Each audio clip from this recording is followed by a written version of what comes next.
tell me all about Stan here, because I've been watching the show. Oh, good. And I have to tell you, I never laughed so hard with some of the comments that you come out of your mouth. How much of that is scripted for you? Dana puts most everything on the page, and then once we do it his way, you're free to bring your flavor. But like in all TV, like in Scrubs, like in Stand Against Evil, you want to say what's on the page first, because it's not just some random collection of syllables that somebody threw against the wall. What's on the page on shows like Stan and Scrubs has been labored over so meticulously that when actors don't really respect the page, it's a bad point of departure to show up on the set. So I really honor what's on the page. And then I have some flavor that I want to bring, and Dana's open to that as long as we get what we set out to get first. Okay, I have to tell you, because you're kind of putting me to shame here. You look really in shape. What are you doing to keep in shape here? I surf mostly up in Malibu, and what else do we do? I chase a 6 and a 9-year-old around the house. That'll do it. And that's what I do. That's what my days are. So are they keeping you busy swinging shovels and stuff on this show? Yeah, I mean, Stan's pretty vigorous in this, and from taking pipes to witches' heads, to shovels, to a wraith's head. The second season's phenomenally ambitious, both monster-wise and also the arc that Janet and I have emotionally paid off for us, because the actors always want to kind of dig into the meat of the characters, and Dana put it on the page this year for us, so we really got to dig in. Well, they gave you a limited number of monsters that you have to kill. What happens after that? Come on, we got to keep all those episodes going. Well, there's 172 witches that were burned, and so if we have 172 episodes, I mean, we only did 200 of Scrubs, so if we get to 172 at 80 a year, you do the math. I'll be 6 feet under. There you go. Thanks a lot for coming out and talking to us. Enjoy Cheers, the brother. rest of your Comic-Con. Thank you. So tell me about, you got all this makeup that you got going on, that they make you look so beautiful.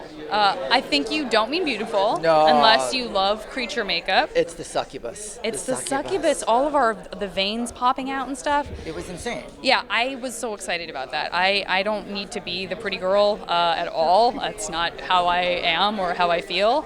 And so I was so excited when I found out I was getting any kind of special effects makeup that I was just leaning into the mirror the entire time, like looking at every little thing that was being done, because to me that's it's like we get to be kids. We're grown-ups, but we get to be kids. And who as a kid wouldn't want to have like a bunch of really expensive makeup done to make you look like a creature? Like, it's the best. I have to admit, because with this, I'd probably end up with horns. You know what? You would make a really good, like a sort of a demon devilly, or like a satyr with little goat legs. Yep. Your little goat legs. Your beard and your little goat legs. Sean, come on. No. Really? I can't convince you? No, I could go for the horns though. All right. Well, we'll get you some Because horns. the hair team has nothing on me. They're not going to be able to do anything. I'll tell you what. People love making those wigs, though. You look at all those bald actors out there who constantly have different hairstyles. You wonder how that happens. It's just an easy palette to work with. That is true. Yeah. Well, we know you got to get going. We really appreciate it. Of course. Thank you so much. Yeah, you got it. Now, I've got to talk to a few of the people in the room, and they're all saying they don't ad-lib anything. It's all coming straight from you.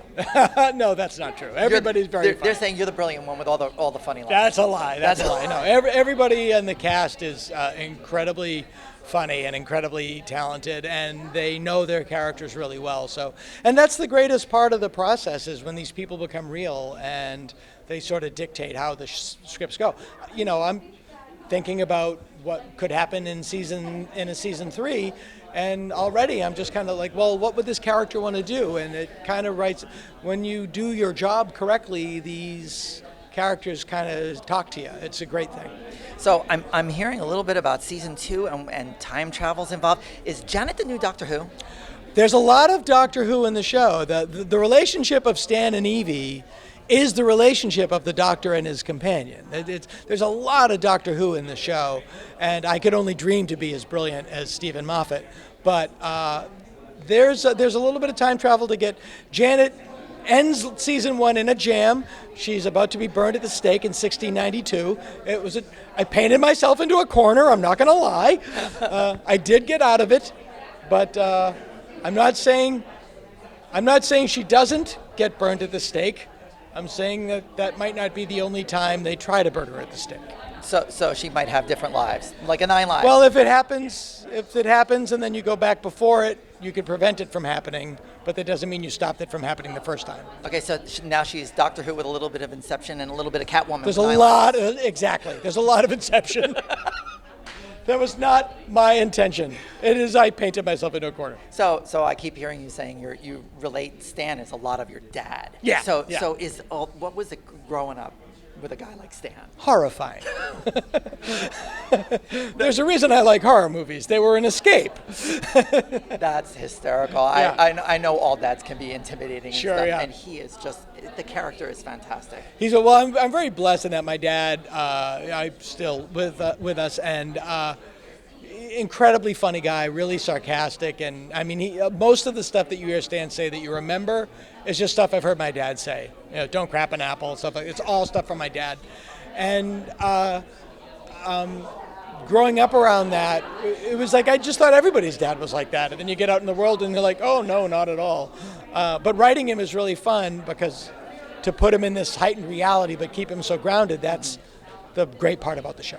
So each season, are we going to get a bigger budget, and next thing you know, they are going to be talking to green screens and tennis balls? I don't ever want to go to green screens and tennis balls. Not that I don't love them when they're done well, but I like to keep things down and dirty, low budget and practical. I think that for comedy, that's better. I like the scares better that way. And I think for our reality, that's the best version of it. Well, we really love the show. We appreciate you coming out and talking to us. Continued success. Thanks, buddy. Thanks a lot. My pleasure.